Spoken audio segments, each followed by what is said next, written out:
Are you ready? You think you can tell us what to do? You think you can tell us what to wear? You think that you're better? Well, you better get ready. Bow to the masters. Break it down! Hi, welcome to episode of Straight Lions Talk Podcast, off-season edition. If you guys have not been with the show before and are just tuning in for the first time, what we do here is talk strictly Detroit Lions football all the time. That's all we do is talk strictly Detroit Lions football all the time.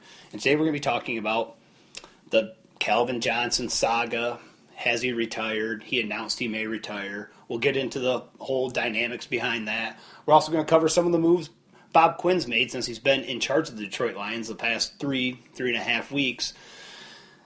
But first of all, I'd like to thank everybody out there for joining the show. If this is your first time, or if you found us on Twitter or wherever you found us, I really appreciate everybody out there who's joined the show and who's come on to join Straight Lions Talk. It's been a phenomenal ride so far. We've upped our listeners by probably 50 in the last 2 months. We've caught on to NFL Draft Bible. We're an insider for them now. We've been on a few other podcasts. I mean, things are moving up. We have a special guest next week. I'll share that with you guys at the end of the show. But this could only be done with you guys, and I appreciate it. So please keep doing what you're doing. Everything you've done so far has been great. Again, if you guys want to follow us and you're a first-time listener, please look on Twitter. You can find us there at STR Lions Talk Podcast. You can find us on YouTube, STR Lions Talk. You can find us on iTunes, STR Lions Talk Podcast. You can find us in a variety of different ways. We're working on a few other things. We're working on getting on Facebook. We're working on getting on Stitcher. We're working on getting on Google Play. A lot of different options for you guys to make it easier for you guys so you guys can stay tuned to all the Lions information. We really appreciate everything you guys have done, and we look forward to new listeners all the time. So everything you guys have done, we really appreciate. Again, please send it out to your friends, family, coworkers, Lions fans, not Lions fans, whoever it is, please send it out to them.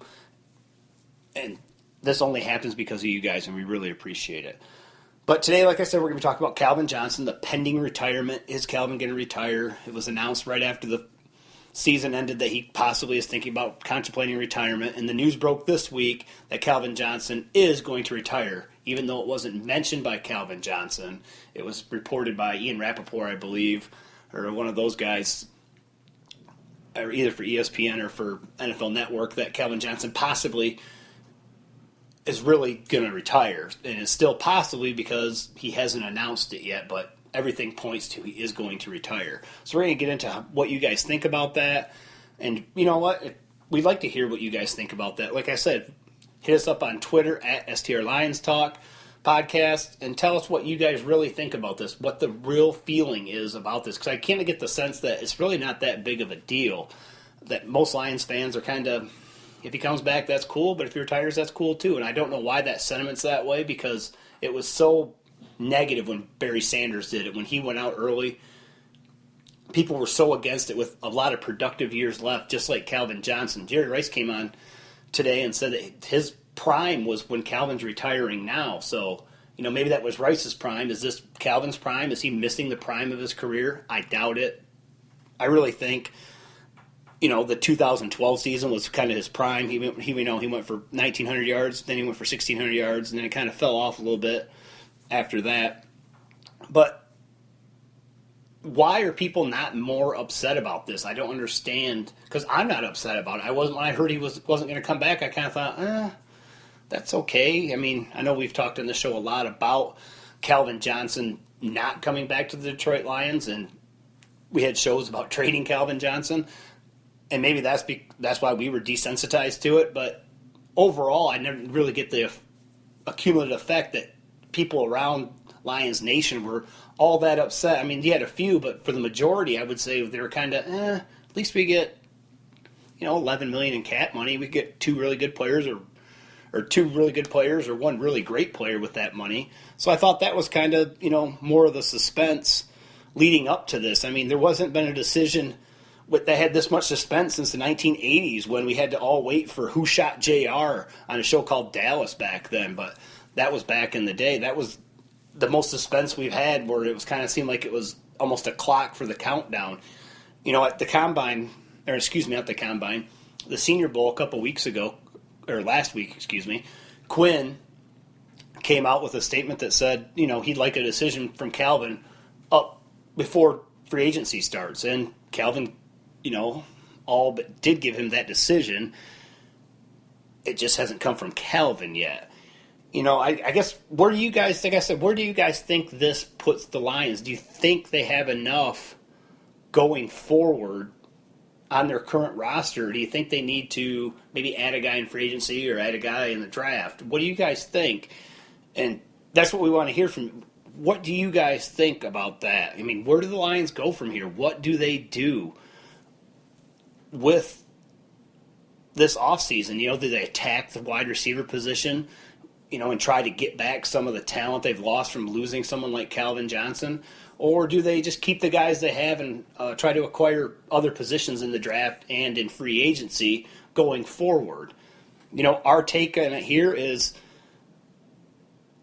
I think they should attack it twofold. I believe they should attack it in free agency. I believe they should attack it in the draft, both. But I don't think they should try to break the bank for a player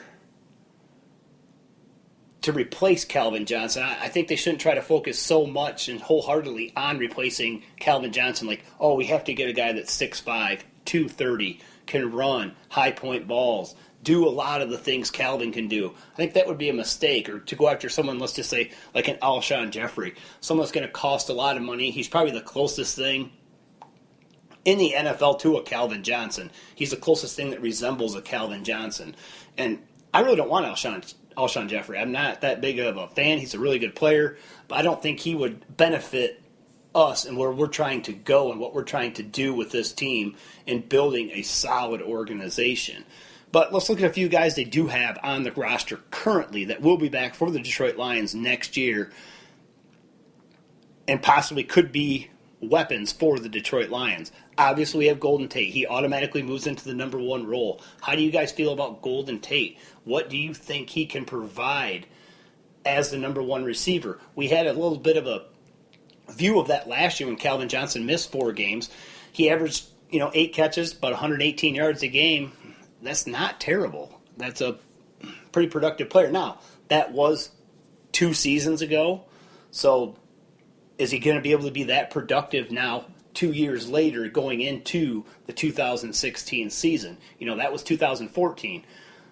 Last year, very productive. He still has the explosion, the run after the catch ability, and a lot of people said he can't go deep. I think he still is somewhat of a deep threat. I mean, he's not the deep threat obviously Calvin was, or is, I guess you want to say, because he's technically not retired.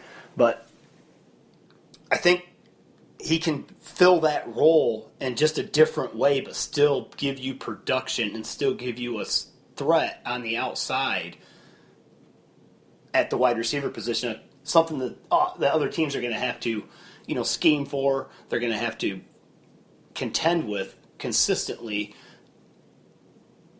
against the Detroit Lions. So that's a plus. Now, I think the biggest key to this is going to be Eric Ebron. Can Eric Ebron live up to the hype? Can Eric Ebron attack the middle of the field with vengeance and be able to develop into 3/4 of what they thought he was going to be coming into coming into his rookie year when they drafted him? Can he develop into 2/3 of what they thought his potential was? Because I don't think he's ever going to live up to what they thought he could be, which was a Jimmy Graham type of player. I don't think he's going to get there. I think he's going to be key. I think he's going to step up. I really like the improvement I saw out of Eric Ebron. Now, I'm not going to say he doesn't need to go to a jugs machine and catch 10,000 balls this year to try to soften those stone hands up. That has to be addressed. He has to become a better student of the game, learn what defenses are trying to do to him, recognize, be able to tell the difference between zone and man, where he can sit down in the zone, where he can run away from the defenders in the man. He needs to become more of a student of the game, and he needs to grow up. He's a little bit immature. Is he going to be, a Dwight Howard all the time? Is he going to be, the funny, joke around, have a good time guy? I mean, It works for Cam Newton right now because he's in the Super Bowl and everyone's praising him for his, his celebration and the things he does after the play is done, and the dab and everything he does. That's all great now, but last year it wasn't so great when he was doing the Superman down by 30 points against the Giants. Then it was too much, and there's people that say it's too much now. But can Eric Ebron grow up? I think that's the biggest key for success with Eric Ebron is, can he grow up? The talent's there, but can he become a student of the game and be able to elevate his game in a way that was going to be productive for the Lions? Because the Lions truly need him to step up next year, because you could use him in a variety of ways, and this offense is going to look different now. It's going to be, I think, personally, a more open offense without Calvin Johnson there. I think it's going to give Matthew Stafford, I wouldn't say more variety and a better option, but I think it's going to be able to free him up from solely focusing on Calvin Johnson so many times. And why wouldn't you? Why wouldn't you focus on a guy that you can throw a ball 5 feet above his head and he can go get it? And you can throw it with 3 defenders on him and he can go get it. Why would you not want to focus on a guy like that? I mean, people say that, Matthew Stafford can't throw it to anyone else but Calvin Johnson. That's going to hurt his completion percentage. I bet if you went and looked at targets to completions to Golden Tate and targets to completions to Calvin Johnson, I would be willing to bet that percentage would be better on the Golden Tate side, because I think Stafford took a lot of risks and a lot of chances throwing to Calvin Johnson when he was double teamed and trying to put balls in certain spots where only Calvin could get it or it was an incompletion. Where Golden Tate, I think he has to be a little more precise with the ball, and I think this is ultimately going to benefit Matthew Stafford. It's going to be something that's not a popular statement, but I could honestly see that the loss of Calvin Johnson could help in the growth and the development of Matthew Stafford as an overall quarterback.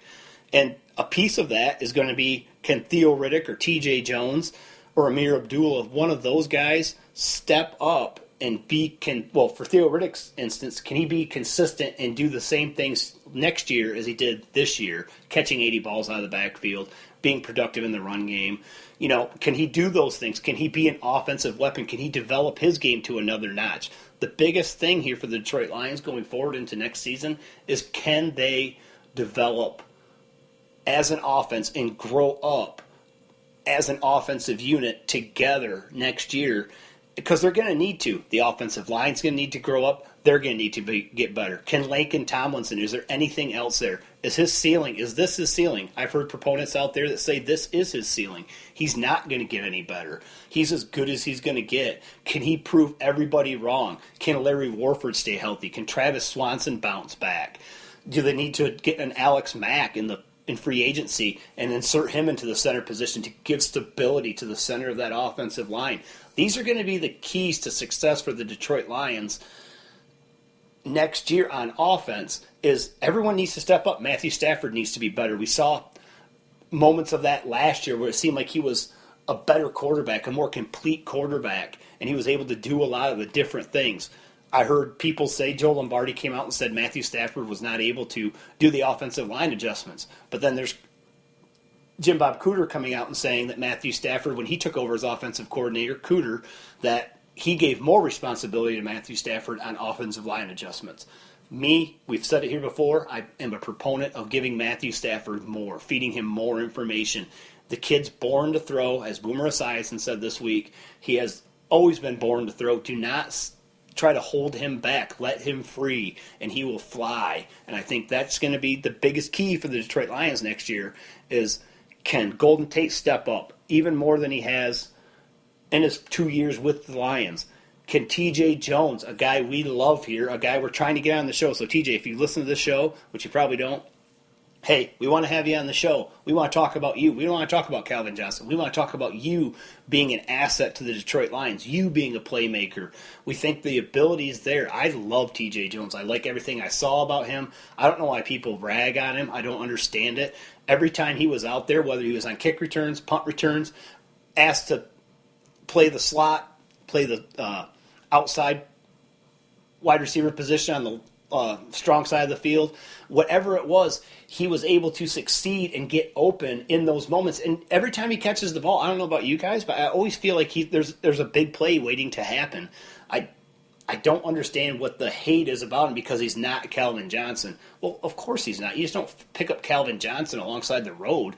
But I think that having him and him stepping up, because remember, he was hurt his rookie year, so he couldn't develop. So this was his developmental year, and I thought he did very well. We had bigger expectations for him. I thought he was going to be maybe a 20 to 30 catch guy, catch around 400, 500 yards, and that would be great. But even that this year, if he could catch 30 to 40 balls, go for 4 or 5, maybe 600 yards, catch 5 touchdowns, that's highly productive. That's an asset because we're going to have to break up some of the yardage that Calvin Johnson is leaving the Lions asking questions of where they're going to get that yardage from. And TJ Jones could be a big filler of that yardage amount by just stepping his game up one more step. Can the offensive line take a step? What are we going to do? Are we going to go after this high-priced left tackle, which I hope we don't. But I think it has to be twofold. If we do go after a left tackle in the free agent market, I think we need to either draft a center or a center guard combination guy to either give us depth on the offensive line and or replace Travis Swanson if he is not able to handle those duties, because he was a very effective guard. Maybe he's a better proponent of a guard. I was extremely high when we drafted Travis Swanson. I thought he was going to be an asset going forward for the Detroit Lions. I thought it was going to bring a dynamic to the offensive line we hadn't had in Dominic Raiola for 15 or 16 seasons or however long he was there. But last year he did play better. The offensive line did play better once they simplified all the blocking schemes. So with Cooter and the young offensive line, can they develop together next year? And can they solidify that right tackle position that's been such a nuisance going forward? Amir Abdullah, we saw flashes and things he could do. I mean, the first carry of his career, a 24-yard touchdown run against the San Diego Chargers in the first quarter of that game. I mean, you can see how electric he is and the things he can do. But a year in the weight room, a year into a NFL playbook, a year into one full year after the season, can he take another step in his game also? Because that's what's going to need to happen for the Lions to take that next step and be a possible division winner, a playoff team, possibly get that home playoff win. But this could be a positive. This could make it feel like the offense is more open to some of these guys, where some of these guys didn't think before that they were the first, second, maybe even third option, a guy like TJ Jones.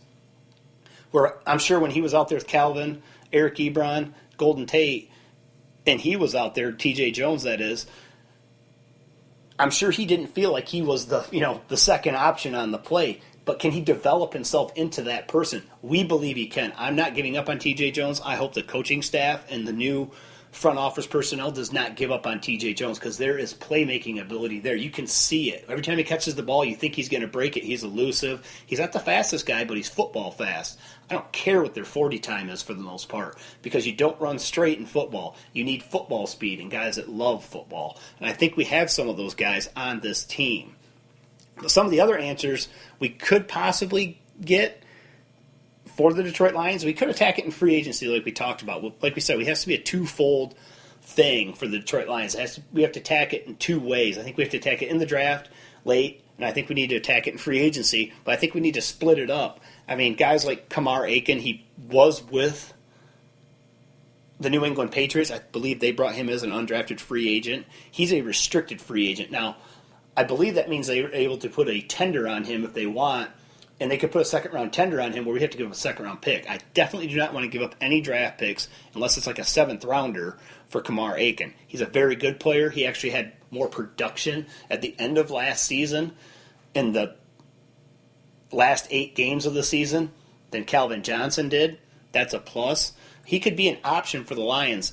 You know, being a restricted free agent, the Ravens can match whatever deal we try to sign him to, and the Ravens don't have a lot of wide receiver talent over there, and he was very productive for them, so I imagine they're going to attack the free agency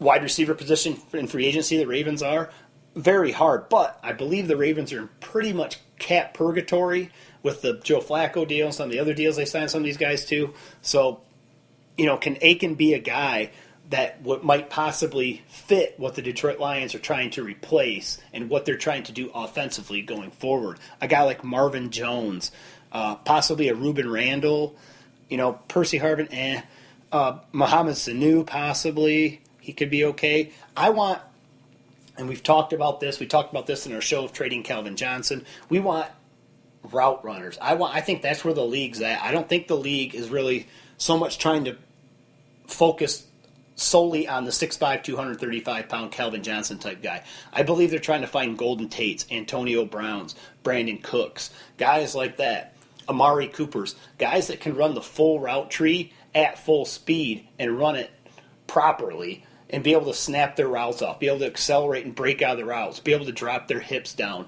and explode out of those routes. I believe that's where the league's going. I believe that's where you're going to find your best receivers because there's, the way defenses are now and the way the game's played and how fast the game's played, you don't have time to drop back for 7-step drops and throw it deep. Why, that is an option at times, but it's not the same as it was even 5 years ago in that respect. It's more quick-hitting routes, comeback routes, running down the middle of the field in the seam routes, things like that. That's more of the league. Exactly what Antonio Brown does, exactly what Brandon Cooks does. Those are the type of players I believe the way this league is going. And the faster the Lions get out front in that respect, the more productive they will be on offense, I believe. I think that if you're the first one there, and I believe Quinn's going to try to get us there, to try to be the first at everything, the way the Patriots are, the way the Steelers are. But getting a Golden Tate type of guy, maybe a Mohamed Sanu, Jermaine Kearse from the Seattle Seahawks who made that spectacular catch last year in the Super Bowl. Guys like that. Kearse, great route runner, great hands, productive receiver. He'd be a good fit if you get him for the right price. Ruben Randall, a little long, not great in his routes, but a very productive receiver in the right offense. Marvin Jones, he could possibly be that guy. Marvin Jones and Sanu, pretty good route runners, not bad. There's Travis Benjamin, a guy that can take the top off of defense, really slight built, but showed improvement last year with Cleveland's quarterbacks. I mean, who was their quarterbacks last year? Manziel, I can't remember. Who was their big signee? Brian Hoyer. Cleveland. And if he stays with Cleveland, he's going to have a rookie quarterback more than likely thrown to him. So, those are some Andre Holmes from the Raiders. There's James Jones out there, but no one wants him. So, could those be options for the Lions in the free agency pool? Or are they going to have to go about it with the draft? I don't want to go wasting a second, third-round pick really on a wide receiver unless someone of immense talent falls. But this draft is not the draft to be going for a wide receiver. I don't think this is where you're going to get your best value is in the wide receiver department. This draft is more defensive lineman heavy and offensive line a little bit here and there, but this draft is really defensive heavy. There's a lot of linebackers to choose from. Front seven personnel is a lot of this draft, and that's a lot of what the Lions need. They need to get stronger up the middle, so it's a perfect draft for them, and I would hate to see them wasting picks on what could be developmental wide receivers in the second round, like a Michael Thomas out of Ohio State. I don't really see the love there. A Will Fuller out of Notre Dame. He's a short receiver that doesn't really run great routes. Braxton Miller tore up the Senior Bowl, so he'll be a very high pick. I really liked him earlier on as maybe a fourth or third round pick for the Detroit Lions, but now that he's rising up the boards and the way he'll just destroy the combine, he will not be there for the Detroit Lions, nor should the Detroit Lions at all, I repeat, at all take him at number 16. No way, no how. Do not do it. That would be a terrible mistake. And, Laquan Treadwell, Corey Coleman, guys like that. Corey Coleman, he'd be a Golden Tate type receiver. Do I love Corey Coleman? No. They have him at 5'10". I heard he's shorter than that. They have him almost 200 pounds. I heard he's lighter than that. Are we falling in love with him? No. Josh Doxson out of TCU, there could be a guy, if he slips down the board, he could possibly slip. I wouldn't mind I'd love it if he fell to the fourth round. That'd be a perfect spot to take him if he fell that far, which I don't think he will. he was very productive at TCU in that wide open offense they run. Corey Coleman, I think one of the problems he's going to have is Baylor doesn't run a big route tree. They just, a lot of their receivers take plays off if the play's not coming to them. They've already admitted that it's a waste of time and energy for the receivers that aren't in the play to just not even run. So I think he maybe had some bad habits and some things he'd have to work through. You have to do your background checks. Would he be worth it?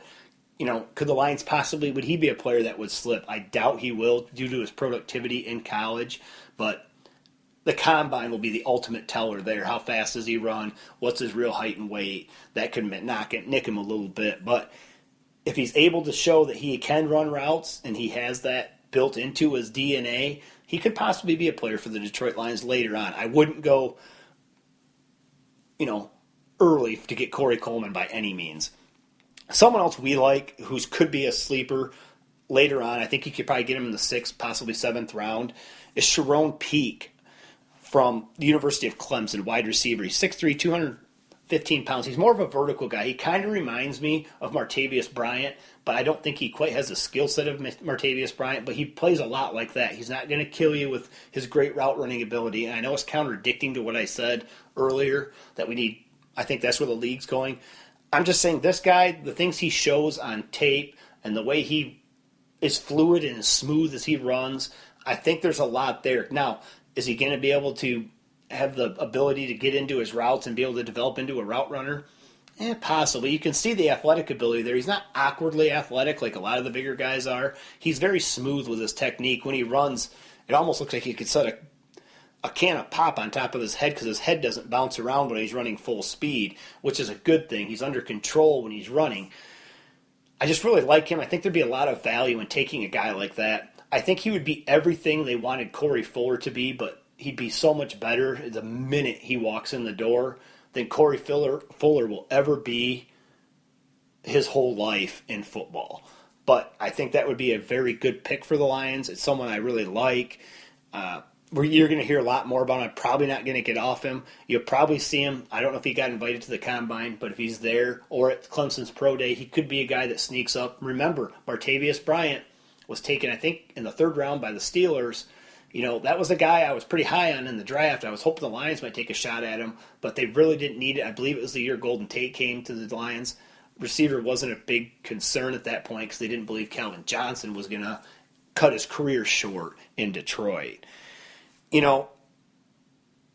I would really like to go after receiver maybe in the rounds 5, 6, and 7, somewhere in there, because we have multiple picks in those rounds. And plus, in the 5th round, we could possibly have 3 picks if the compensation pick for Nick Fairley comes back as a 5th rounder. I'm hoping, crossing my fingers, it comes back as a 4th rounder. That would be ideal. I'd love to acquire another 2nd round pick because I think the meat of this draft is the 2nd round through the 5th round, and that's ideal for the Lions in the position they sit in. They have 2 5th round picks currently, 2 6th round picks, and 2 7th round picks.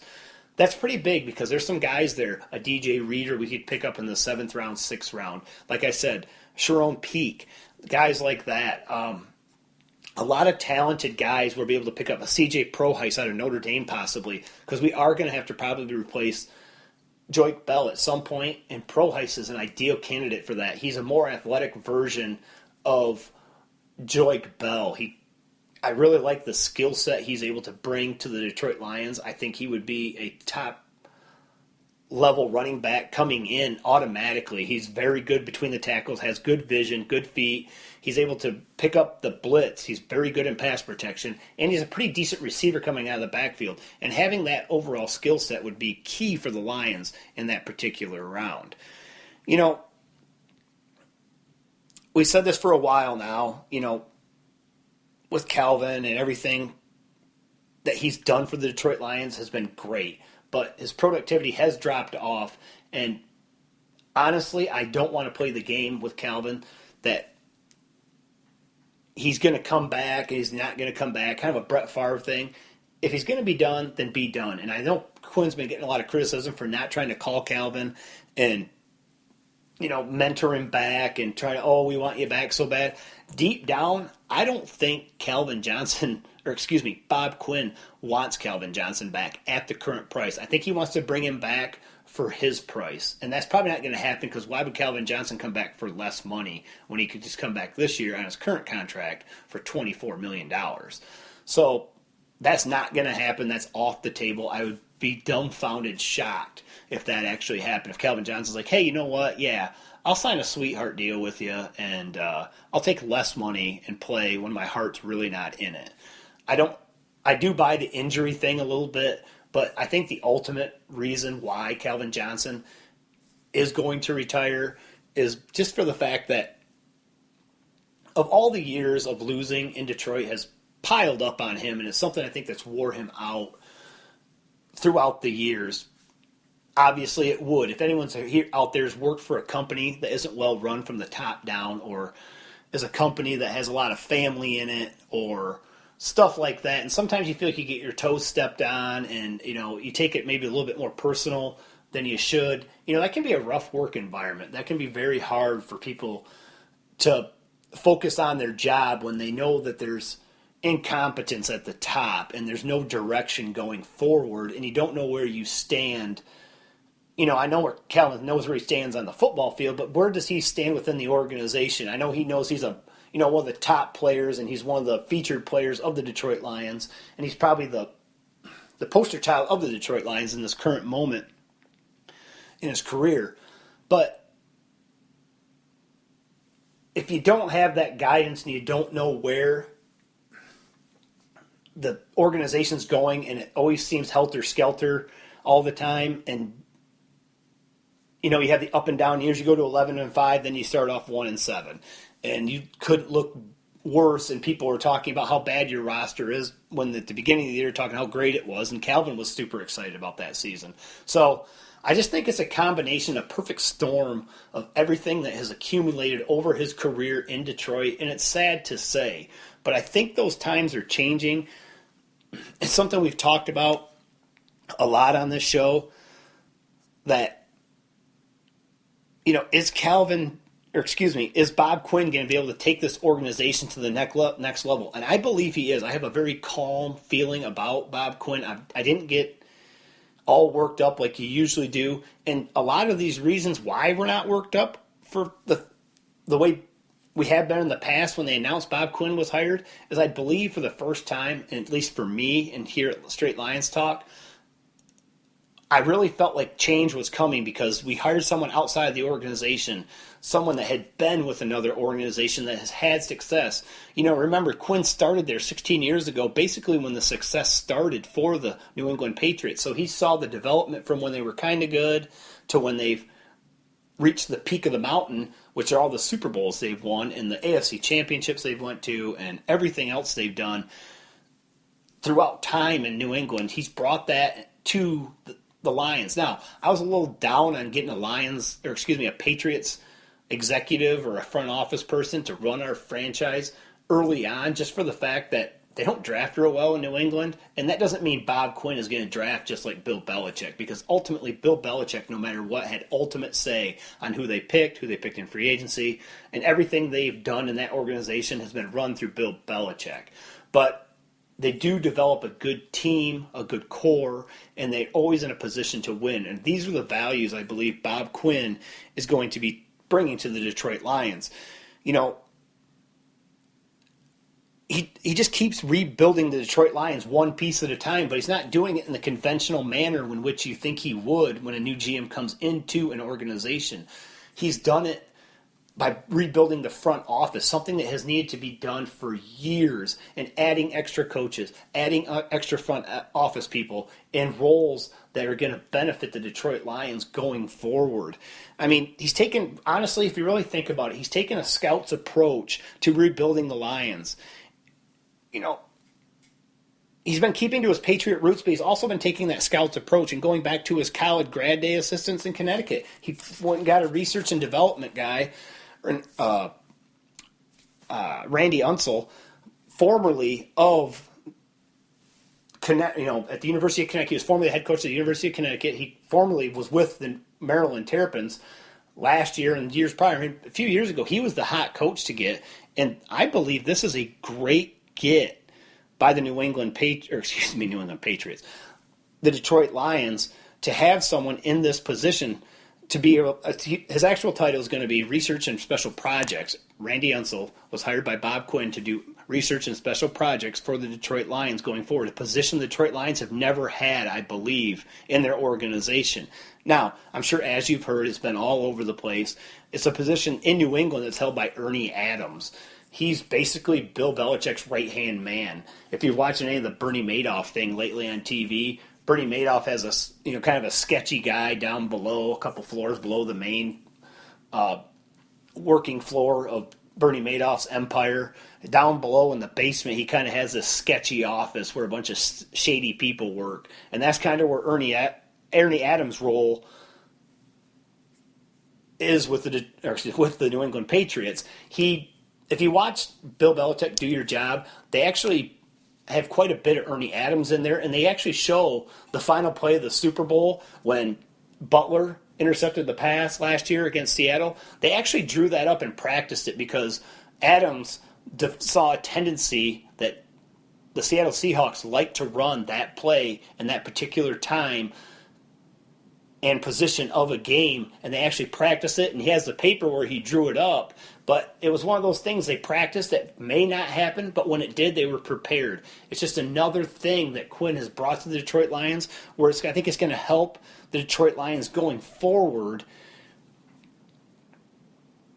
by always being in a position to help the coach, the assistants, the players, and give them opportunities to succeed in any environment and any situation that may propose itself throughout a game and game planning or anything that comes to fruition at any moment.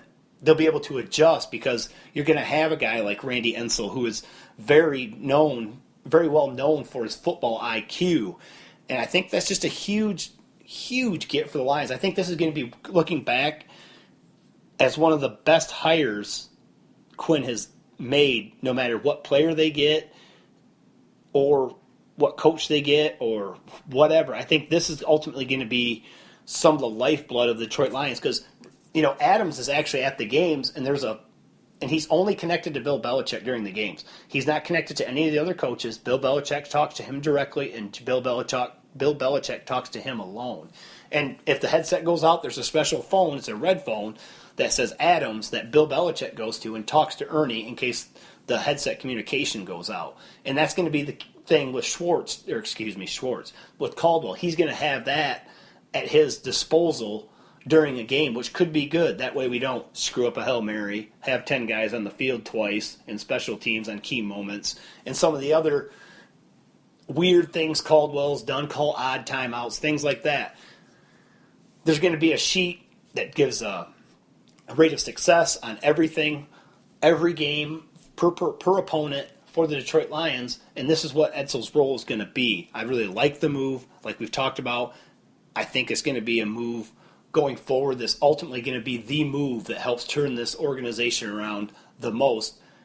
It'll be part of a move, but I think this is going to really help the Lions going forward, having a person in this position to give the players, coaches, everyone more information going forward. They've also hired Matt Harris. He'll be VP of Football Administration. He's a cap guru. He was brought in by Ernie Adams. Excuse me. He's known to be a cap guru.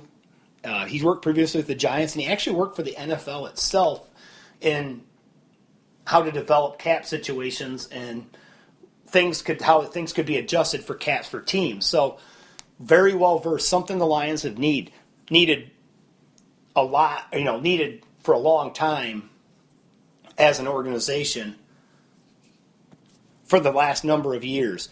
I think this is also going to be a very big hire. The Patriots never seem to be in cap hell like the Detroit Lions have been for years, where they shuffle money around the way the Lions did. They shuffled Calvin's contract around. That's why we had so much dead money last year. The Ndamukong Suh mess, the Matthew Stafford contracts. You're not going to see a contract like Calvin got in 2012.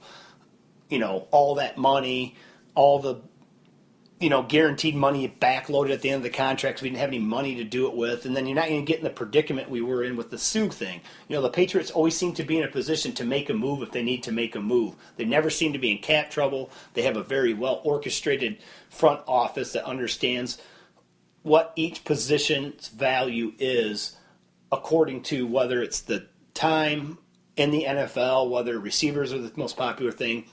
Like for instance, the Patriots do not value running backs. I highly doubt now that Quinn's there, he's going to value running back as a necessity for the Detroit Lions going forward. I think hiring Matt Harris is going to be a very pivotal part. If you're breaking it down into 100% equation, I believe having Randy Edsall and Harris are going to equal half of the equation for the Detroit Lions. They'll be about 50% of the success of the Lions going forward because our cap has to be straight and we have to have our players prepared for every situation that develops within a game. Again, this is going to help Jim Caldwell having Edsall there in his, in-game management has been so terrible where this is going to help make adjustments, tendencies by other teams per quarter, per play, when they're down by this many points, things of that nature. It's really going to open up a whole nother dynamic the Lions organization has never had because like we've talked about before, this is an organization that always seems to be a little bit behind the times and always trying to play catch-up where all the moves Quinn has made are moves of moving us forward into current times and looking into the future going forward. Like we've talked about, leadership starts at the top. It starts at the top in any business and any organization. Good leadership. Players recognize good leadership and players want to be led by good leadership. Players want to learn. Players want to, they always want to be taught something. And if they can be shown what the goal is, what they have to do to have optimum success, they will try to achieve it. More times than not. You're not going to find it being dysfunctional. When it becomes dysfunctional within an organization, the Raiders, the Lions, the Browns, no leadership at the top. Back in the day when Art Davis was, in his prime, in the 80s, the Raiders were one of the top run organizations in the NFL. You didn't have all the problems they did, or not Art Davis, Al Davis, back in the day. But in the 90s, late 90s, when he got a little older and a little bit of the, piss and vinegar came out of him, the organization wasn't run so well. Then you got this guy in Cleveland, not a great owner, not a great run organization. The Lions, always keeping everything within, keeping a family environment because it's a family company, trying to take that model into building the Detroit Lions for all these years. No success, only one playoff win. A couple 11-win seasons over the last 20-some years, 1-11 in playoffs. It's just, terrible statistics. We're obviously the worst run organization in the history of the NFL, and I think this is changing under Quinn. Again, he's brought in Edsall, O'Brien, Harris, huge moves, proven successful guys that are going to lead the Detroit Lions going forward. I love it. The stability, the leadership at the top, something we've talked about time and time again.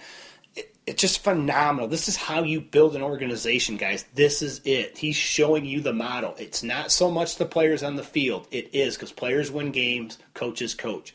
It doesn't matter. You can have the greatest coaches in the world. You still need talent. I'm not worried about Quinn bringing the talent on the field. I was worried about him bringing the talent into the organization and whether it was going to say same old, same old. Breaking news today, the Detroit Lions have parted ways with Sheldon White. Sheldon White was formerly the pro personnel director for the Detroit Lions for the last 19 years.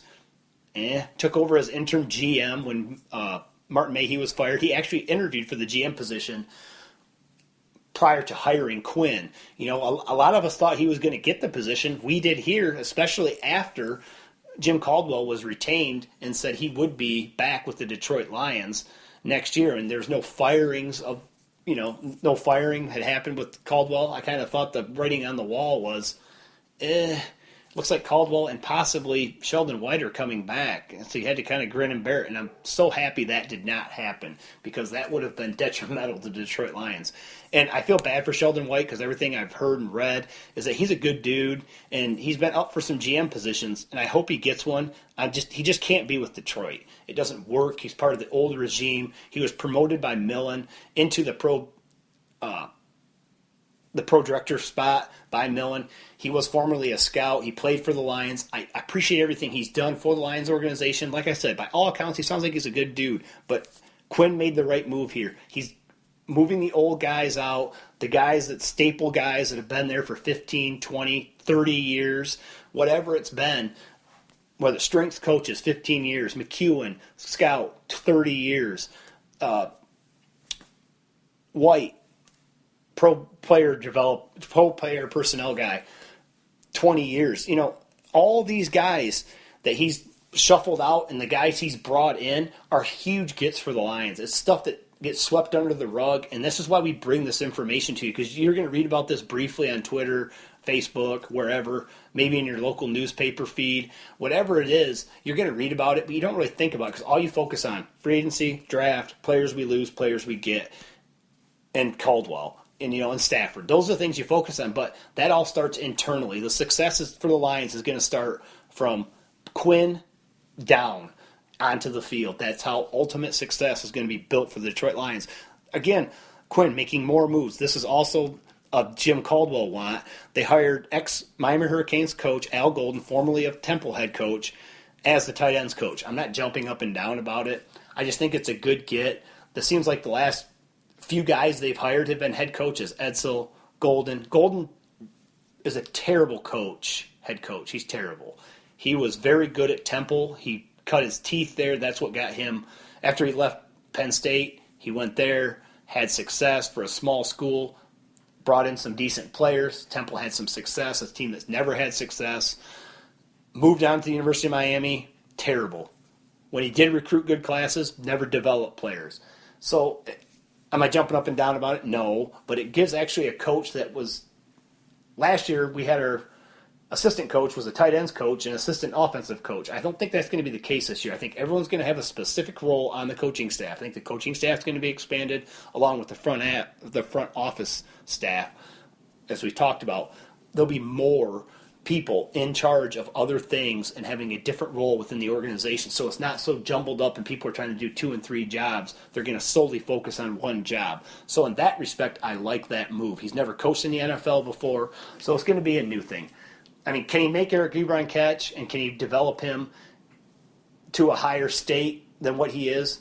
I guess we'll find out. But it's a move in the right direction. Formerly a head coach, he's former leader of a team. He knows how to organize things, I'm hoping, but we'll see. I'm not jumping up and down about it.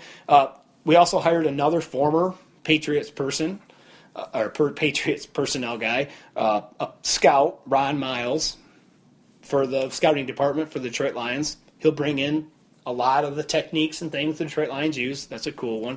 The Lions also announced the hiring of Kevin Anderson, recently of the Patriots, for a football operations role. He's a Bob Quinn guy. So that's 2 Patriot guys along with O'Brien. See what we're doing here? We also have a new running backs coach, David Walker. I know this is all old news. We're just covering it for you guys. Michael McCarthy has been hired for quality control and offensive line. He was with the Cleveland Browns. He was also with Western Michigan at one time from 2010 to 2011. We got Harold Nash, a former New England Patriot, strength coach. He replaces our old strength coach of 15 years. He was just, he was fired, but I also heard some reports that he wasn't fired, that he was kind of let go because he knew he either wanted to go to Detroit with Quinn or he wanted to go to the Atlanta Falcons to work with Dimitroff. So I heard things like that, but hey, positive moves, rebuilding the culture. Things are going to be different. The Patriots had a lot of injuries last year. Yes, they had a ton, but a lot of them were non-contact injuries, things that weren't really due to physical exercise or not being trained properly. And I heard some rumblings that was some of the concern with the old strength and conditioning coach for the Detroit Lions. Remember, Sue never worked out with him. He always did it on his own. He was never hurt, but was that just luck or was that just skill? So I guess we'll find out. So Nash is our new strength and conditioning coach. With all that said, what's this going to look like going forward for the Detroit Lions? It's going to be hard to say. I guess we're on a wait-and-see thing. I mean, the season's about ready to get real exciting. The Senior Bowl just happened. We had the East-West Shrine game. Quinn was down there for that, evaluating talent. I heard the whole scouting department from Jeff Risden, I heard this from him, that the whole scouting department has changed their whole philosophy. They're not allowed to talk to people outside the organization. It's going to be a tight-lipped ship now. None of the free-flowing information where we kind of know where they're going with the pick, the first 2 picks prior. That's all done. It's going to be a tight ship, and Quinn's changing the model in Detroit. It's great. It's a great move forward for the Lions. It's a great move forward for us fans. We're going to see, for the first time in a long time, true leadership on the field. One of the reasons he retained Caldwell was because, and it's starting to look like a smart move by Quinn to retain Caldwell, because I think he got there and saw that the front office was so broken that he had to attack one thing at a time. I think he maybe initially when he first got there and he took a good look at the front office, he probably thought, oh my God, what, I got to do so much work here to get this to where I want it. If I flip the coaching staff over at the same time and try to build a front office and try to build a new coaching staff with a new coach, are the players going to feel alienated? Are they going to feel like they're not part of it? Will they buy in? I like this role. He keeps the temperament the same on the field. There's no disruption so much there. Now, front office, ton of disruptions. If you're in that office, you probably go in every morning hoping to God it's not your day to get the pink slip. But that's a good thing. Competitiveness, even within a front office, is going to give the Lions more result on the field. And I love it. I love everything Quinn's doing. I understand why he kept Caldwell now, and it could resemble a smart move. I mean, Caldwell's not a dumb guy. He just does dumb things within the game. I don't know if it moves a little too fast for him, if he's thinking too far ahead and forgetting what moments he's in. I don't get it, but having guys like Ensel there now, Quinn helping, keeping the coaching staff together, adding more members of the coaching staff, new offensive line coach. You're also going to get a new strength and conditioning coach. Things like that, little things lead to big things. So, that happens in life. It happens all the time. Little things lead to big things. You eat a bowl of ice cream every night. It starts adding up after time. Same thing here. Good quality coaches, good quality front office executives. Why do you think people rob the Steelers? Why do you think they rob the Patriots? Why do you think they rob the Green Bay Packers? They're not going to Oakland and stealing their front office personnel. They're not going to Cleveland to take all their higher-ups. No, you don't do that. You're going to the successful organizations. That's where you're hoping to get your ultimate success. Hey, we've ran over a little bit on time. We'll have more for you next week. We have a special guest next week. Mike Patton of Sideline Report is going to join us on the show. That's going to be great. If you haven't read his stuff, please check it out. He does an incredible job with Sideline Report. You can find him on Twitter at Sidelines Report, or you can find Mike at Mike_Patton on Twitter. I believe that's his handle. If it's not, I will get it straight by next week. So, thanks for joining us. I really appreciate everybody. Like I've talked about before, please follow us on Twitter at STR Lions Talk. Podcasts. I can't wait to talk to you guys next week. We have a special guest. Can't wait. Hey, see you guys next week.